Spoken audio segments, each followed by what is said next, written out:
নমস্কাৰ বন্ধু বান্ধৱীসকল সকলোলৈকে বিশ্বকৰ্মা পূজাৰ শুভেচ্ছা জনালোঁ। এয়া মই বিশ্বকৰ্মা পূজা বুলি ৰাতিপুৱাই স্কুটি দুখন ধুলোঁ আৰু লগতে এয়া মায়ে প্ৰসাদৰ কাৰণে বুট মগুসমূহ যোগাৰ কৰি ল'লে, লগতে অকণমান পায়স বনালে আৰু ময়ো এয়া গা পা ধুই আহিলোঁ। আহি কলপাত ডিছ গ্লাছখিনি যোগাৰ কৰিলোঁ। তাৰপিছতে স্কুটিখনতো মালা এডাল পিন্ধাই, দুইখন স্কুটিতে মালা পিন্ধাই ধূপ জ্বলালোঁ। কাইলৈ বিশ্বকৰ্মা পূজাটো কেনেকৈ পালন কৰিলোঁ অকণমান ভিডিঅ' কৰোঁ বুলি আপোনালোককো দেখাওঁ। মোৰ ভিডিঅ'সমূহ চোৱাৰ বাবে সকলোলৈকে ধন্যবাদ। আগলৈও মোৰ ভিডিঅ'সমূহ চাব, চেনেলটো ছাবস্ক্ৰাইব কৰিব। আৰু এয়া অকণমান আমি ভিডিঅ' কৰিলোঁ, ফটো মাৰিলোঁ। তাৰপিছতে আমাৰ প্ৰসাদ খাব পৰা হৈ গ'ল।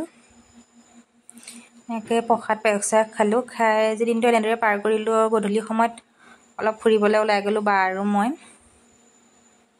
এয়া অকণমান ফুৰিবলৈ গৈছে, কোন ঠাই অকণমান চিনি পাইছেই চাগে বহুতে ওচৰবিলাকে।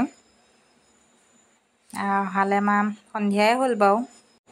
ভিডিঅ'টো শেষলৈকে চোৱাৰ বাবে সকলোকে বহুত বহুত ধন্যবাদ।